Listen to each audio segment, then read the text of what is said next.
Boa noite a todos, que Jesus nos abençoe, nos fortaleça. Sejam todos muito bem-vindos à nossa casa.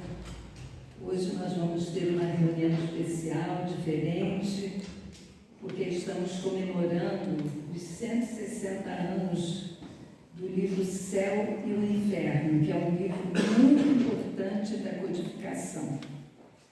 E nós vamos então dar início a essa reunião, pedindo a Gabriela para fazer a leitura da página e logo a seguir nós vamos fazer a prece de abertura.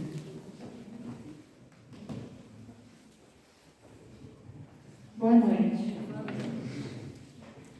Capítulo 24, Desejos, do livro Sinal Verde, psicografado pelo Espírito André Luiz e Francisco Anjos. Desejos. Desejo é realização antecipada. Querendo, mentalizamos. Mentalizando, agimos. Agindo, atraímos. E atraindo, realizamos. Como você pensa, você crê. E como você crê, será. Cada um tem hoje o que desejou ontem. E terá amanhã o que deseja hoje.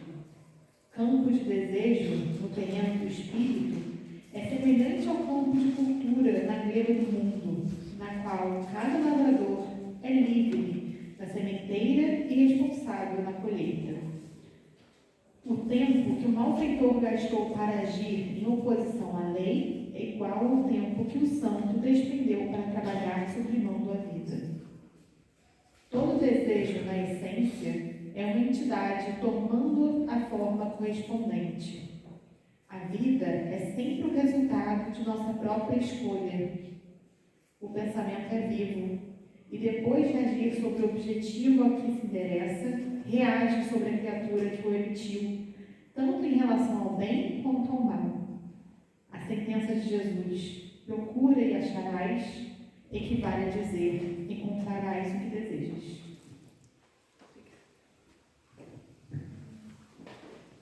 Então, aproveitando os ensinamentos dessa página, que permite que nós saiamos um pouco do nosso cotidiano, vamos elevar o nosso pensamento bem alto, pedir à espiritualidade amiga que nos assista, pedir a Deus, nosso Pai, e a Jesus, o nosso Mestre, que nos envolvam nas suas bênçãos, pedir por todos aqui presentes, pelos nomes que estão na nossa cesta, e ainda pedir pelos nossos irmãos Márcio e Bernadette, que estão encarregados do estudo da tarde, da noite, rogando que eles sejam inspirados e que os ensinamentos desta noite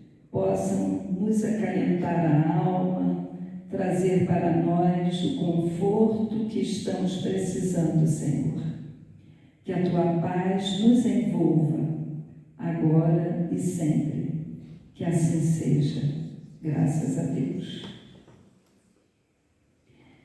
Como eu disse, é uma noite de comemoração dos 160 anos do livro Céu e o Inferno, e hoje nós iríamos receber o nosso irmão Alexandre Pereira, um dos diretores do CERJ, mas ele teve uma intercorrência com a saúde da mãezinha dele, que já é uma senhora bem idosa, e não pôde comparecer.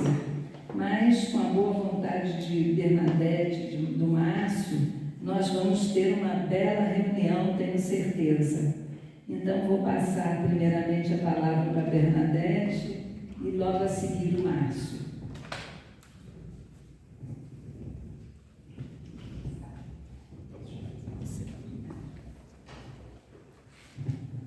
Gente, boa noite. É sempre um desafio estar do lado de cá. E hoje o desafio é duplo, ou triplo, que é normal ser um desafio. Em cima da hora, mais ou menos, assim, a gente tem que preparar alguma coisa para substituir nada mais, nada menos que o amigo Alexandre. E o terceiro desafio, eu esqueci todas as minhas anotações em casa.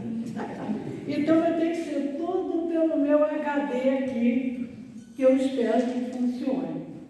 Bom, o que nós podemos dizer do livro Céu e Inferno? É um livro com uma leitura bastante agradável. Ele é atraente, ele estimula a nossa atenção quando a gente está lendo.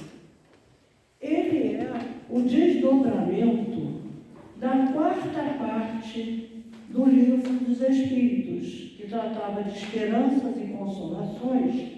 Kardec, quando o Livro dos Espíritos é a base da doutrina, ele foi desdobrado depois nas obras subsequentes. E a quarta parte do Livro dos Espíritos, justamente, que era denominada Esperanças e Consolações, deu origem ao livro Céu e Inferno. Tá? Ele é um livro que é uma construção coletiva, como toda a doutrina. A doutrina espírita não traz a opinião de Kardec. Ela não traz a opinião de um espírito. Ela é uma construção coletiva no seu bojo. E o céu e o inferno, muito mais. E daqui a pouco a gente vai ver por quê. Além disso, o céu e o inferno, a codificação toda, tem um ponto importante no momento histórico, econômico, social da Europa, quando ela surgiu, no século XIX. É o período pós-revolução industrial. A revolução industrial aconteceu em torno de 1800 e ela termina, historicamente falando, em torno de 1840. Foi quando o quê? Os povos da Europa, em geral, né, que eram, vamos dizer, os mais adiantados, mas em todo o canto, nos Estados Unidos, em todos os lugares, a Revolução Industrial alavancou a tecnologia. Porque até então eram quase todas as culturas baseadas na agricultura. A agricultura e as suas derivações. A Revolução Industrial vai trazer justamente a locomotiva, vai trazer implementos agrícolas. E com isto, o que aconteceu? O que vocês imaginam que pode ter acontecido? Começou a haver um predomínio muito maior das ideias materialistas. Por quê? Eu vou viver o aqui e o agora.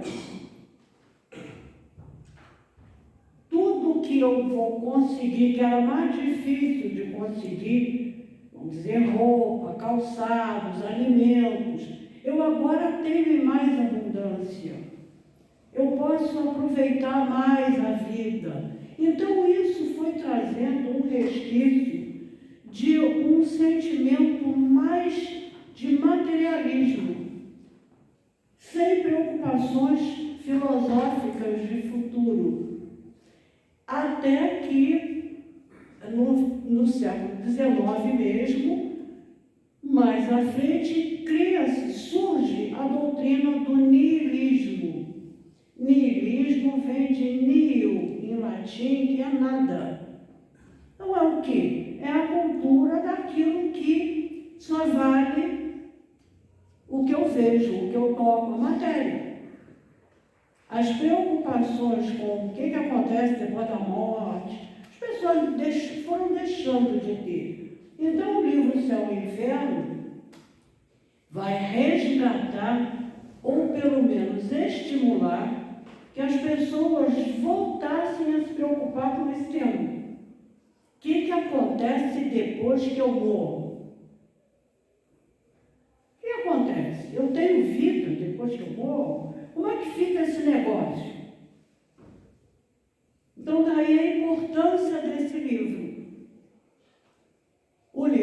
e o Inferno, ele vai nos estimular, a nós, desde lá do século XIX, a começar a buscar as respostas que por um período nós esquecemos, deixamos de lado. Para que eu vou me preocupar com a morte? Eu vou aproveitar a vida. Kardec, nesse livro, num trecho, ele vai dizer que a doutrina filosófica do niilismo, ela, além de ser, deixa eu me lembrar o termo que ele usou exatamente, não é improvável, não. Daqui a pouco eu lembro. Mas ele vai dizer que ela é também antissocial, essa doutrina. Por quê? Porque estimula que cada um pensasse em si. A vida em sociedade é que estimula esse contato. Então ele vai dizer que ela é principalmente um niilismo antissocial. Então, isso é só uma abertura para a gente analisar a importância desse livro naquele momento. O momento em que ele chegou. O Céu e o Inferno, ele é. A estrutura da obra é essa. Consta de um prefácio, tem duas partes. A primeira parte dividida em 11 capítulos. E a segunda parte dividida em 8 capítulos. No prefácio, Kardec vai trazer essas explicações, vamos dizer assim, sobre essa necessidade do nosso questionamento, sobre o que acontece após a morte. Ele vai analisar, fazer um passeio, vamos dizer assim, desde as culturas pagãs mais antigas, aí o entendimento que tinham sobre a morte, sobre a vida depois da morte, como funcionava. Ele vai traçar esse paralelo, trazendo depois uma análise comparativa entre elas com a cultura religiosa cristã. E é muito interessante quando ele vem nos mostrar que o inferno católico é muito pior do que o inferno pagão. É muito interessante ele levar a gente a essa análise. O inferno católico é muito mais duro, muito mais violento do que a noção do inferno pagão. Ele vai trazer também uma análise, com isso tudo ele comenta no prefácio. Vai fazer comentário sobre a doutrina das penas eternas. Quase todas as culturas, desde as pagãs até a cristã, tinham a ideia de quê? Das penas eternas.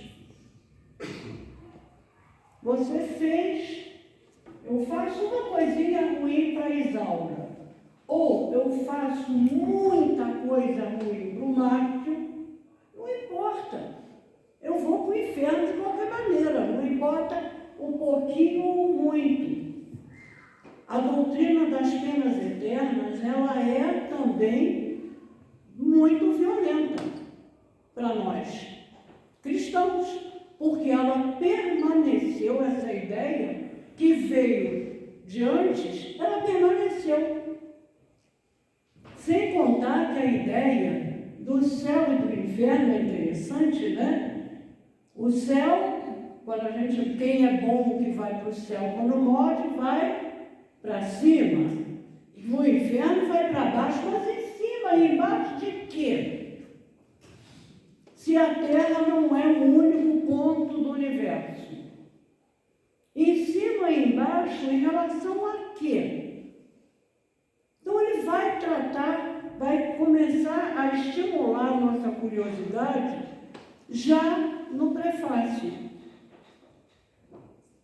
tratando dessas coisas, que ele vai aprofundar depois no desenvolvimento mesmo. Antes da gente passear pelos três, a gente vai ver um trechinho de cada, eu vou falar também da folha de rosto da obra. A folha de rosto é essa parte aqui.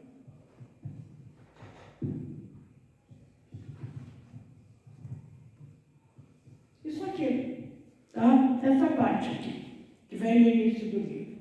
A folha de rosto, ela consta de um subtítulo, que é, o título do livro é O Céu e o Inferno. Subtítulo, ou A Justiça Divina segundo o Espiritismo.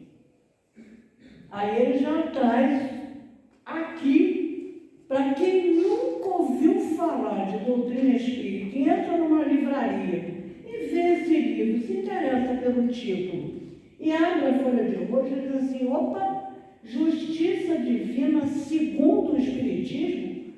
Ué, mas o que tem de diferente? Já está estimulando, né, a procurar. Abaixo, ele vai dizer o que o livro contém. Tudo na folha de rosto.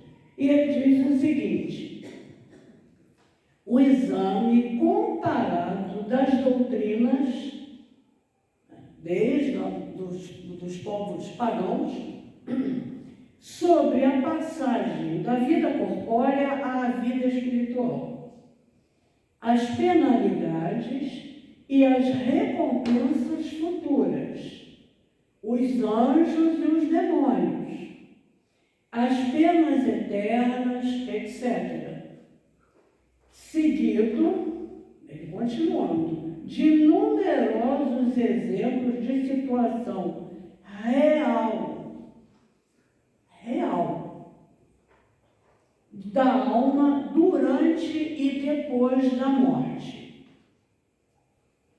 Quem já ficou interessado com Justiça Divina segundo o Espiritismo, já vai ler esse conteúdo aqui, eu pelo menos, ia querer correr o meu livro. Ele estimula a gente já a ler.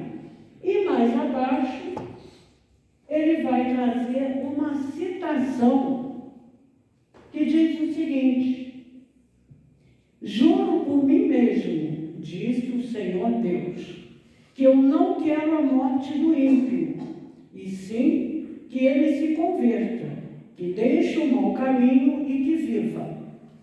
Fecha aspas. Isso está contido no livro do Velho Testamento do profeta Ezequiel. Por que cargas d'água que Kardec vai catar um profeta do Velho Testamento para colocar nesse livro? Gente, o Ezequiel, ele era um sacerdote judeu, era um profeta. Profeta naquela época nada mais era do que nós chamamos dos médiuns hoje. Ele tinha vidência, ele tinha intuição, mas lá era chamado de profeta. Ele era judeu. E ele, no seu livro, o livro que consta no Velho Testamento, todos os livros de todos os profetas, no livro de Ezequiel, no capítulo 33, ele vai fazer uma análise. Sabe sobre o quê? Que não existe pena eterna. Por isso, Kardec vai colocar ele ali. Ezequiel, lá no livro, no capítulo 33 do livro de Ezequiel, ele disse isso, que Deus não quer a morte do ímpio, quer sim que ele se converta. Para que ele vai se converter se ele já estaria fadado ao inferno? Não tinha lógica, não é? Deixava no mal mesmo. Então, se Ezequiel já traz isso, Kardec foi procurar para ter mais subsídio naquela, vamos dizer, na proposta do livro que ele vai trazer. Ok? Então, a folha de rosto, como eu já comentei, o conteúdo comparado, aquilo que eu já li para você, e a citação de Ezequiel. Ele, no livro, ele cita apenas o versículo 11, mas Ezequiel continua falando, e se não me engano, vai até o versículo 19. Mas quem quiser ler, procure o livro de Ezequiel no Velho Testamento, vocês vão encontrar. É capítulo 33, quando ele trata disso. E a minha parte é tratar do prefácio e da primeira parte. Então, vamos ver alguns trechinhos do prefácio que eu trouxe para a gente destacar e pensar um pouquinho. Olha lá, o que Kardec vai dizer no prefácio da obra? Nela, na obra, reunimos todos os elementos destinados a esclarecer o homem quanto ao seu destino. Nada colocamos nesse livro que seja produto de um sistema pré-concebido ou de concepção pessoal. Lembra que eu disse? É uma construção coletiva. Os espíritos trabalharam na obra. Não foi um também, nem foi Kardec, nem foi um. Uma construção. Ele faz questão de afirmar que não é a opinião dele.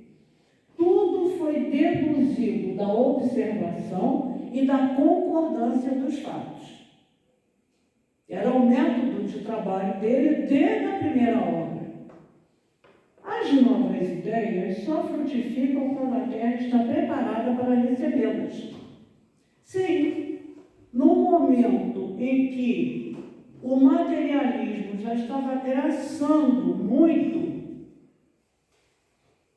decorrente do avanço tecnológico das ideias, mas o homem estava o quê? Carente. O que acontece comigo? O que acontece com aquele que eu amo? Tudo acaba.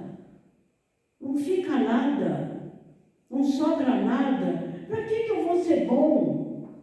Essas ideias estavam latentes no ser humano. Então, por isso ele vai dizer, as novas ideias frutificam quando a Terra está preparada. A humanidade estava preparada para esta hora. E depois ele ainda vai dizer, os espíritos que presidem ao grande movimento regenerador agem, pois, com grande sabedoria e previdência. Tendo chegado o tempo de renovação, era necessário que no meio das ruínas do velho edifício, o homem vislumbrasse para não ser mais tolhido pelo desânimo. Porque se as minhas ideias não me sustentam, filosófica, moral, espiritualmente, eu tendo um desânimo. Morrer logo. Para que vai durar 20 anos, 30 anos? Teria que morrer logo uma vez. Para que eu vou fazer o bem? Para que eu vou procurar me melhorar? Leva realmente a um desânimo. E aí ele, para que não ser tolhido pelo desânimo, para que o homem vislumbrasse as bases da nova ordem de coisas que iriam estabelecer. Realmente, a doutrina espírita, ela vai trazer para nós um consolo, mas não é só um consolo, não. Porque às vezes a gente dá um tapinha nas costas do outro e ele se sente consolado. Ela vai trazer esclarecimento. Porque só o tapinha no ombro é bom, né, Isaura? Mas depois que a pessoa vai embora e o tapinha passou, a gente não pode ficar dando tapinha no ombro toda hora. A gente precisa do esclarecimento que vai nos manter, aí sim, consolados, esperançosos, conscientes de que as dificuldades são eternas. Não, são passageiras. São estímulos para a nossa melhoria. São momentos em que a gente reflete e diz assim, o que estão querendo me dizer? este é, vamos dizer, são trechinhos do prefácio que eu estou de olho na hora, para não atrapalhar o Márcio. Na primeira parte, eu destaquei esses três. Vivemos, pensamos e agimos. Isso é positivo. Ninguém tem dúvida disso. E morremos. O que não é menos certo. Mas ninguém tem dúvida disso. No entanto, deixando a Terra, para onde vamos? Ele aí já começa, né? A característica de Kardec é estimular a gente a pensar. Estaremos melhor ou pior? Porque não basta saber que vai continuar, mas eu preciso saber como é que eu vou ficar. Existiremos ou não? Ele vai tratar disso tudo na primeira parte. No item 2. Isso tudo é do capítulo 1. Tá? Pela crença do nada, o homem concentra forçosamente todos os seus pensamentos na vida presente, claro. Para que eu vou planejar, que eu vou juntar dinheiro para comprar alguma coisa, isso materialmente falando, daqui a 10 anos? Eu vou gastar o dinheiro agora, não sei se vou estar viva daqui a 10 anos, não é? Agora, e para que eu vou procurar um desafeto para me reconciliar? Mas não vou mesmo. Deixa para lá. Ele que se dane, eu fico com a minha raiva e ele fica com a dele. Por quê? Porque não tem sentido o futuro. O futuro vai ser totalmente sem sentido. E não faria sentido, é lógico, preocupar-se com o futuro, se a gente não espera nada dele. E no item 13, porque isso é no item 1 do capítulo 1, item 2 e item 13. O Espiritismo tem a seu favor a lógica do raciocínio e a sanção dos fatos. E é por isso que o que tem combatido é em vão. Não adianta combater uma coisa que está se mostrando verdadeira. A verdade, gente, ela pode variar o conceito que nós temos, mas a verdade real são os conceitos e os ensinamentos divinos. A verdade não é o que Petrópolis pensa, o que o Rio pensa, o que Paris pensa. Isso são costumes. A verdade, o que é? É o bem. Não importa se é aqui, na China, na Lua. É o bem, o amor ao próximo, a fraternidade. Esses são os conceitos reais com os quais a gente precisa se preocupar. Os outros são modismos. São costumes que podem surgir agora e daqui a 2 anos já não serem mais aceitos, vamos dizer assim. Então, quando ele diz que o Espiritismo tem a seu favor a lógica do raciocínio, é porque o Espiritismo vai trabalhar com os conceitos reais da verdade, que são nada mais, nada menos do que Jesus nos ensinou. 1 minuto, só passar para vocês os títulos de alguns itens, de alguns capítulos da primeira parte. O céu. Kardec vai trabalhar a ideia de céu. O inferno, ele vai trabalhar, sempre comparando o que era o céu na cultura pagã, o que era o céu na cultura cristã. Imagina coisa mais desagradável, bom, eu pelo menos acho, do que quem tem merecimento de ir para o céu, não tem mais nada para fazer, não ficar no céu à toa. Eu não sei se alguém gostaria. Eu, pelo menos, essa ideia sempre me causou repulsa. Eu vou cansar de dormir, não vou ter mais nada para fazer. É dormir, acordar, olhar, dormir, acordar. Não pode ser isso. Tem que ter alguma coisa nele. Eu não fui criada na doutrina espírita. Por isso que eu tinha esses questionamentos. Então, mas olha só. Aí ele vai trabalhar um capítulo sobre os anjos. O que é o conceito de anjos nas diversas culturas e o que são os anjos dentro da doutrina espírita. Aqueles anjos com aquelas asas. Não é bem isso, são espíritos evoluídos. E o mais interessante, gente, para passar para o Márcio, é que um dia eu vou ser um anjo. Olha que beleza! Vai depender só de mim. Eu vou ser um anjo, Isabela vai ser anjo. Todos vocês serão anjos. Para trabalhar cada vez mais. Não é para ficar à toa tocando água sentado na nuvem. Todos nós seremos espíritos prontos para o trabalho. Com a atuação direta, aonde? Na obra de Deus. Este é o nosso destino, muito melhor do que aquele destino de que fiz o mal, não importa o tamanho, eu vou para o inferno. Eu nem sei aonde fica.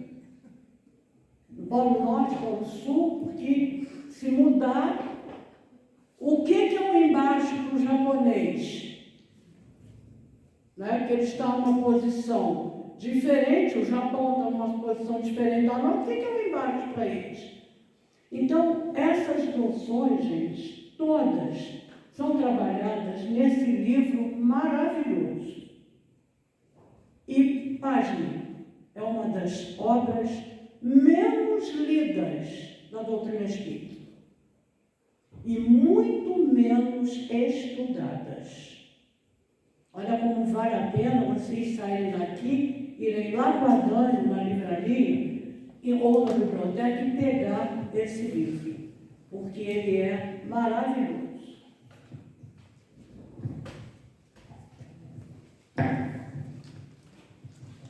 Boa noite. Eu estava ali pensando, fazendo um questionamento, né? A gente fica de sentar na cabeça, fica, né? A primeira coisa que me veio à cabeça é que ela falou que a Isaura vai ser um anjo, vocês, e me esqueceu ali.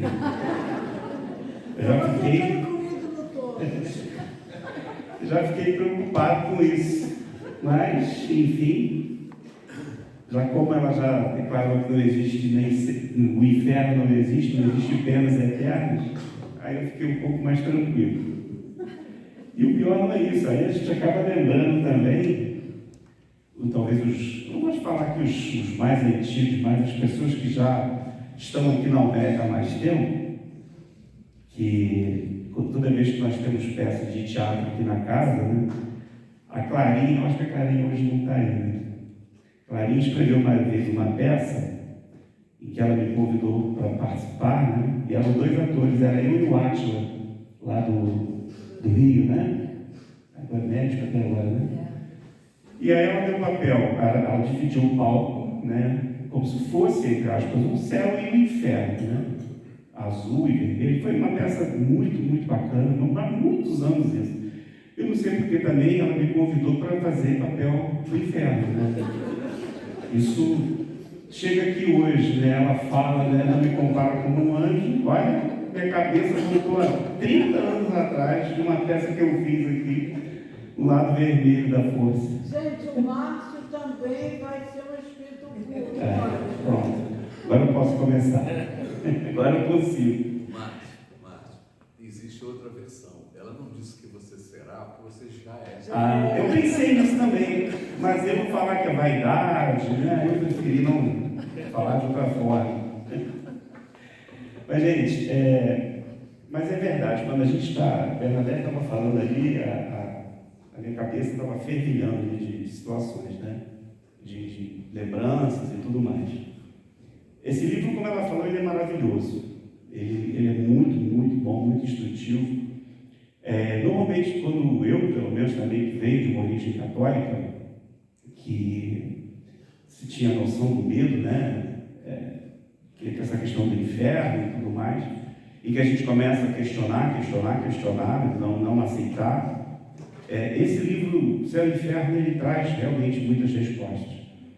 Ela falou da primeira parte, e eu vou trazer para vocês, né, a segunda parte, em que... Não. Ah, está aqui, está cheio. Eu vou trazer para vocês...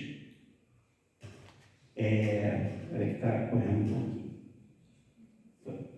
Essa segunda parte do livro Céu e Inferno é muito interessante, porque ele traz exemplos de situações diversas, né, de espíritos depois do desencarne, né?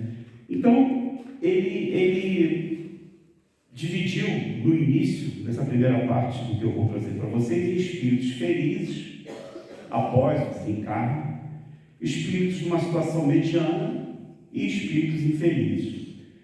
Então, é muito interessante porque o que nós somos hoje? Hoje nós somos espíritos encarnados, mas nós já fomos um dia espíritos desencarnados.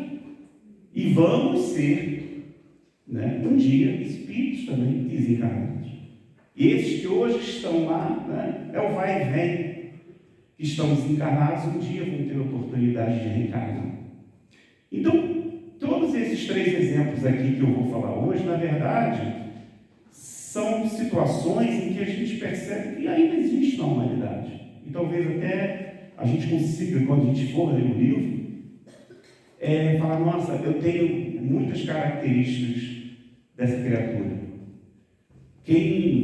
Às vezes a gente participa de reunião mediúnica, que é uma escola também, e você aprende muito, porque quando um espírito vem dar uma comunicação, a gente sim, às vezes, um espírito vivendo um drama que talvez eu já tenha vivido, ou que eu talvez ainda me faça, tenha aquela tendência ainda dentro de mim. Por quê? Porque eu sou um espírito também, com qualidades, com defeitos. Então a gente percebe, quando Kardec traz aqui no livro Céu e Inferno, como é bom a gente perceber isso, né? Não só a gente romper com essa situação da pena eterna, porque todos os que estão aqui, independente se está com um espírito bom, um espírito mediano, ou um espírito não tão bom, que todos eles um dia realmente vão virar anjos, todos eles vão chegar a um estágio muito melhor do que eles estão. Então por demais interessante e serve para que a gente perceba que a gente, às vezes, quando a gente fala isso dentro da casa espírita, fala com alguma pessoa, olha, todos nós um dia seremos um espírito puro, ou anjos. E aí a gente logo pensa em alguém, mas fulano não vai, gente, todos nós, porque Deus é Pai, Ele não vai deixar nenhum filho, né, se perder, como muitos acreditam, né? Então, eu vou começar a ler agora aqui. Até quando eu mostrei para a Bernadette, ela falou que ela adora a história da Condessa Paula. Condessa Paula, ela está na situação de espíritos felizes após o seu desencarne. Só vou botar o óculos para ver o horário também, para não atrasar muito. Então, e a gente vê as características dessa criatura. Vou ler uma parte só para a gente poder ter uma ideia, para a gente poder conversar. Condessa Paula, ela era uma mulher jovem, bonita, bem nascida e um modelo completo de todas as qualidades do coração e do espírito. Ela desencarnou com 36 anos em 1851. Pelo próprio nome, né? Imagina, uma mulher jovem, bonita, com várias qualidades, rica, muito rica, desencarnou aos 36 anos de idade. E quando ela desencarnou, muitas pessoas, isso tem no livro, as pessoas começaram a perguntar, gente, por que Deus tira? Por que Deus retira da terra uma pessoa como essa tão cedo, aos 36 anos de idade? Né? E por quê? Porque ela era uma pessoa muito boa, ela só fazia o bem. Então, mesmo já no início da história da Condessa Paula, a gente já consegue perceber como esse livro já nos, com essa pergunta, faz com que a gente realmente pense nessa questão do desencarne de uma pessoa tão cedo, sendo ela uma pessoa tão boa. E aí continua, né, na história da Condessa Paula. Ela era boa, doce, indulgente com todo mundo, sempre pronta a perdoar e atenuar, em vez de agravar qualquer situação. A gente deve estar pensando, né, nossa, eu estou muito distante ou não, né, dessa pessoa. Será que eu já tenho alguma qualidade que a Condessa Paula tinha e ainda tem, né, que é o espírito imortal? Ela não tinha nem arrogância, nem orgulho. Gente, vou voltar um pouquinho. Uma mulher jovem, bonita e rica. E nobre. Sem afetar o ar de superioridade que ela tinha, né, e nenhuma proteção humilhante. Por quê? Ela tratava todos os seus empregados, né, da casa, né, uma bela casa que ela morava, com dignidade. Ela fazia a caridade, ela se mostrava caridosa com eles sem humilhação. Porque a gente, às vezes, e a gente percebe que tem pessoas que têm essa necessidade, né, da prática da caridade com ostentação. Ela não. Ela era muito humilde. Porque até quando a gente vai praticar a caridade, a gente tem que tomar cuidado. Né? A gente tem que ter um certo cuidado para ver se aquilo não vai causar um impacto que não vai ser nem positivo para a pessoa, um impacto negativo. E ela sabia, olha como esse espírito era um espírito que ia muito além, ia muito à frente, né, de todos nós. Então ela tinha esse cuidado. Quando ela praticava a caridade, quando ela tratava todos os seus, né, os seus empregados, ela tratava com carinho, com respeito. É aquela coisa de você ter que conversar com alguém, uma situação que te incomodou, né? Vai na faixa, ninguém precisa saber o que está acontecendo e tudo mais. Aí continua, sua caridade era inesgotável, mas não é essa benevolência oficial, né, que a gente faz para aparecer, coloca na rede social, né, que se instala publicamente. Em sua casa havia a caridade do coração e não da ostentação. Só Deus, olha que bonita essa parte, só Deus sabe as lágrimas que ela secou e os desesperos que ela calmou. Quando esse espírito desencarnou, gente, que vocês acham que recebeu essa condessa, esse título? Para ela era indiferente ter esse título. Imagina, se ela conseguiu cercar lágrimas, se ela conseguiu acalmar desesperados, imagina quando esse espírito desencarnou, por quem que ela foi recebida. Ela tinha separado um determinado capital, porque não foi, ela era muito rica, cujos rendimentos desse capital eram exclusivamente para a destinação sagrada e eram contabilizados por ela mesmo, né, uma quantia a menos do que ela gastava na casa. Ela sempre separava algo para praticar a caridade. Então, ela tinha como filosofia e como método justamente separar sempre uma quantia do que ela tinha para a caridade.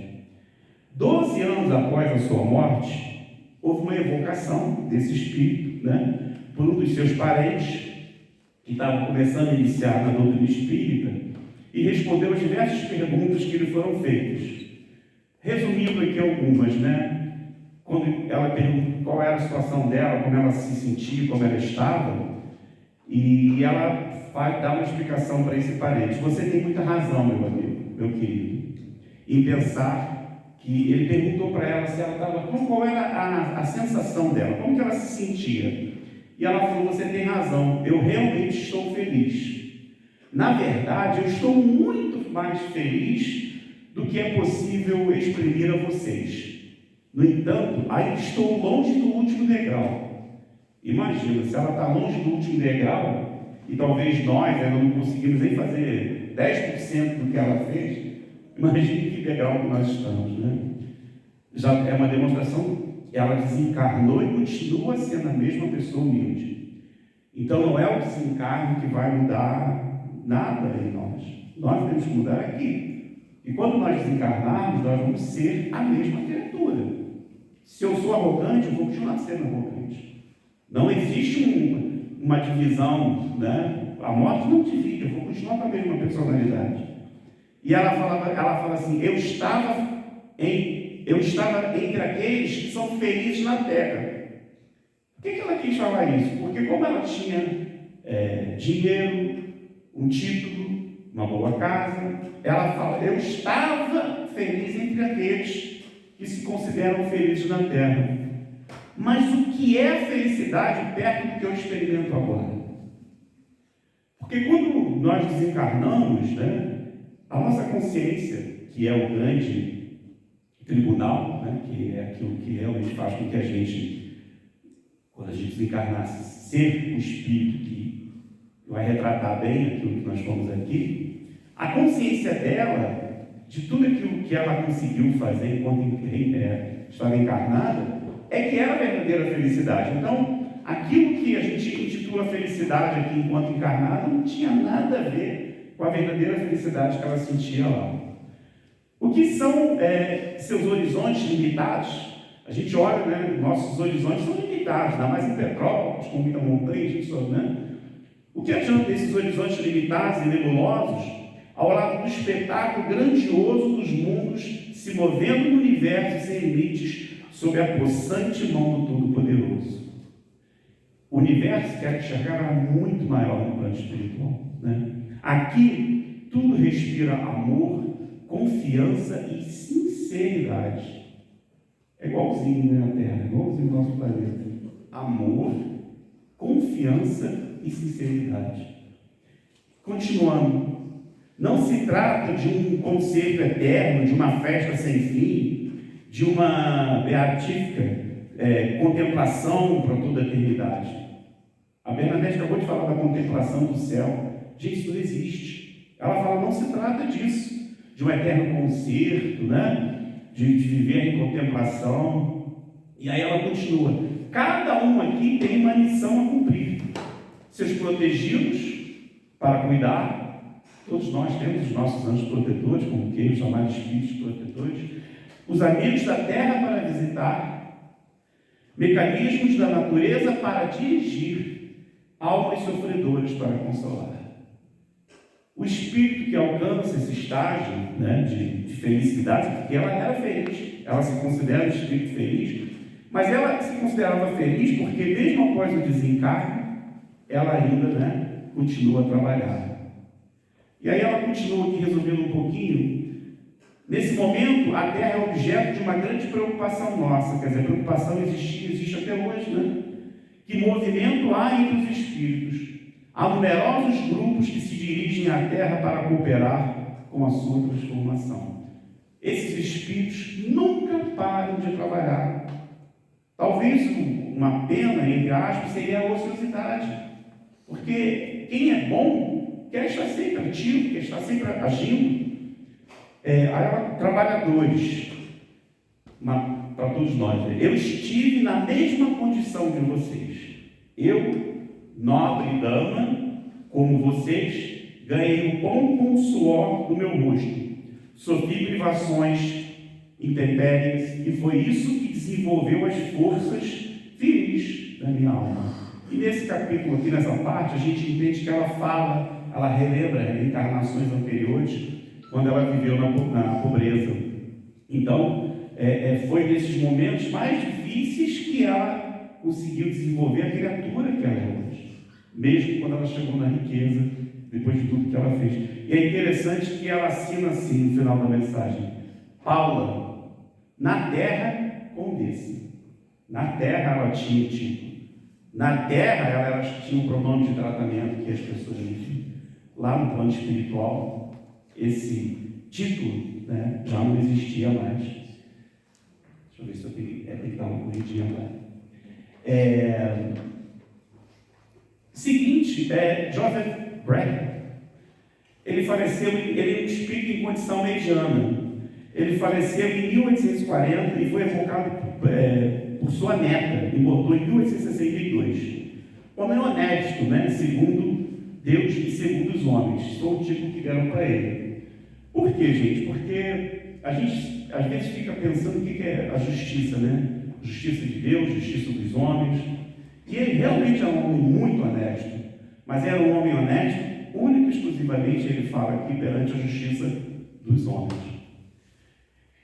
A neta pergunta: caro avô, o senhor pode me dizer como está entre os espíritos e dar alguns pormenores que sejam instrutivos para o nosso progresso? E aí ele responde: sofro as consequências da minha falta de fé, mas a bondade de Deus é grande, considerando as circunstâncias em que as coisas acontecem. Sofro, não mais como poderiam entender, mas pelo arrependimento de não ter empregado bem meu tempo na terra.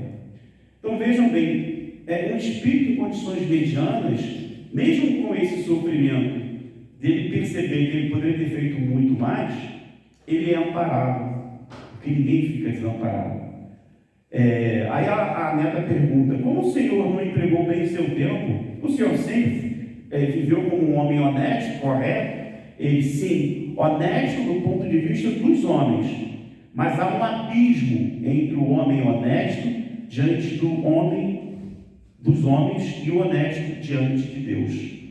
Quer dizer, ele era muito honesto perante a justiça dos homens, mas não perante a justiça divina. E ele, é aquilo que eu falei, é o drama da consciência. Quando nós todos aqui vamos desencarnar, não adianta eu mascarar uma criatura que eu não sou, porque a minha consciência vai me cobrar o que eu sei que eu sou, realmente eu sou. E ainda existem, em todos esses três casos que eu vou falar, entre nós pessoas assim, pessoas boas, pessoas numa condição mediana e pessoas numa condição talvez mais sofrível, né? Aí ele diz: o homem honesto diante de Deus é aquele que, cheio de devotamento de amor, consagra sua vida ao bem, ao progresso de seus semelhantes. É ativo na vida. Olha mais uma consideração na questão da atividade, não é da inércia. Nós não podemos. Você tem que ser ativo, né? Você tem que ter plano, você tem que ter planejamento, organização. Ele fala amor pelo trabalho e pregar esse amor também ao Senhor e ao próximo. Olha como ele, mesmo tendo esse drama de não ter seguido a lei divina, já recebeu toda. Ele voltou, né, para si nesse reconhecimento, né, dessa necessidade. O homem honesto diante de Deus deve sempre ter o coração fechado à menor semente do orgulho, da inveja e da ambição. Deve amar seu Criador e todas as suas criaturas. Amar a Deus acima de todas as coisas e ao seu próximo como a si mesmo. Aí ele faz um questionamento, é o drama da consciência. Eu fiz tudo isso? Não, ele respondeu. Faltei com muitas dessas condições.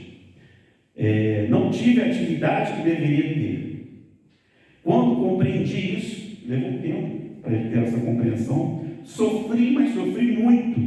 Eis porque hoje espero, com a consoladora esperança da bondade de Deus, que já vê o meu arrependimento. Então, que já vê o meu arrependimento. Primeiro passo, o arrependimento. O primeiro passo que todos nós vamos ter que ter no dia, quando esse drama da consciência chegar a cada um, é o nosso verdadeiro arrependimento. E o terceiro e último é François Riquier. François. Tem vários espíritos franceses aí. Acho que é francês, não é? Então vamos lá.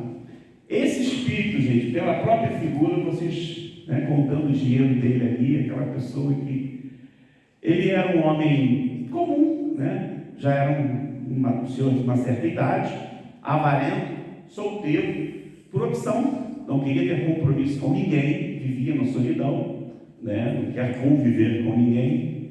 Desencarnou em 1857. Ele deixou uma fortuna, né? Uma fortuna muito considerável. Ele no passado ele tinha sido locador de uma senhora, tá? E aí a filha dessa senhora, médium, num processo ela era sonâmbula, né? Ela manteve um contato com esse senhor. E ele ainda era muito apegado ao todos os bens, o seu dinheiro que ele deixou, né? Porque como ele não tinha herdeiros, né? Ele não tinha descendentes, ele deixou para os demais parentes, porque ele devia pensar, não, eu não quero ter filho, porque tudo que é meu e não vou deixar para ninguém. Enganou-se, porque tem outros parentes, né, que receberam. E aí, a neta dessa senhora, que era inquilina dele, pergunta, o que o senhor quer de nós? Porque ele estava ali incomodando, né, aquela família. Meu dinheiro no qual se apossaram, os miseráveis para me repararem. Por quê? Porque ela agora, pelo que eu entendi, ela pagava o aluguel para os herdeiros, né? E aí ele estava muito revoltado com isso. O dinheiro é meu. Senhor, o Senhor não tem mais necessidade de dinheiro. Peça a Deus uma nova existência, uma existência pobre. Não, eu não poderia viver pobre. Eu não tenho necessidade de uma outra vida, porque eu já vivo. Ele se sentia vivo, mas ainda muito apegado à matéria, muito apegado ao dinheiro, né, que ele tinha. E a revolta dele era justamente dos herdeiros dele, que terem, né, ficado com toda parte dessa fortuna dele, que ele achava que tinha que ser somente dele. Mas aí continua a história, né? Na verdade é um convite para que vocês possam entender da leitura desse livro, quando a filha dessa senhora, que é a inquilina, fala, nós vamos rezar pelo Senhor. E quando ela fala isso, a gente sente claramente que, antes ela fala o seguinte, o Senhor sofre. Quando ela pergunta isso de sofrimento, ele muda completamente, né? Por mais que ele sofreu horrores por essa situação, quando ele desencarnou, quando ela muda o rumo da prosa, ele muda completamente quando pergunta de sofrimento. E ele fala o quanto ele sofreu, o quanto ele ainda sofria, o quanto tempo durou esse apego, essa sensação de que aquilo pertencia a ele, não poderia mais pertencer a ninguém. E aí ela continua, né, e ela fala, mas nós vamos rezar pelo Senhor, nós rezamos pelo Senhor. Aí aquilo comove, quebra um pouco, né, toda aquela atmosfera que foi criada por esse espírito, que vivia realmente numa situação muito ruim, e ele diz, emocionado, obrigado, reze para que eu consiga esquecer as minhas riquezas terrenas. E aí depois, né, de 5 anos, que ele ainda não se acreditava morto, é um relato dele, que depois de 5 anos que ele tinha desencarnado, ele ainda não se acreditava morto. Ele relata que ele ainda se encontrava com uma ansiedade terrível, né, por ter sido tão avarento em vida, e de ver que seus bens eram divididos entre os herdeiros. Então, o que mais incomodava ele, 5 anos depois do desencarne, era justamente ele ver os bens sendo divididos. E que no momento que aquela menina, né, ela consegue quebrar isso, falando que ia orar por ele, ele realmente se sentiu muito melhor e foi um alívio muito grande. Então, enfim, hoje o que nós fizemos aqui, né, é um convite para que vocês possam realmente conhecer essa obra maravilhosa. Ela nos traz muitas respostas e muitos exemplos para que a gente possa também se autoconhecer. Tá bom? Obrigado, senhor. Ora, se vocês quiserem continuar a lição do céu e inferno, venham no sábado. Porque o assunto vai ser muito interessante. Sabe qual é? Não é para a gente, não. Sobre os anjos, na visão espírita. Então, voltem. Após a prece, nós vamos fazer os anúncios e eu queria chamar a Ivande para fazer a prece final. Eu queria saber, antes disso, tem alguém vindo aqui pela primeira vez?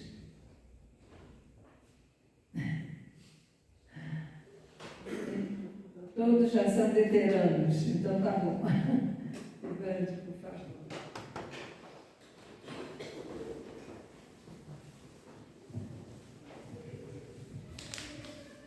Elevemos os nossos pensamentos ao mais alto, agradecendo a oportunidade de estarmos aqui reunidos para mais um aprendizado, para o reabastecimento das nossas energias, para fortalecer os nossos bons sentimentos, a nossa motivação para o trabalho de reforma interior. Permita, Senhor, que retornemos aos nossos lares, reabastecidos e amparados, e muito agradecidos pelas bênçãos aqui recebidas. Que Tu possas, Senhor, estar presente sempre nos nossos corações, e que todos aqui presentes, encarnados e desencarnados, possam se sentir muito abençoados e amparados por Deus. Obrigada, Senhor, que Tu possas amparar a nossa próxima tarefa, que é a aplicação do passe. Que a Tua paz, que a Tua luz e o Teu imenso amor estejam presentes conosco, hoje e sempre. Que assim seja.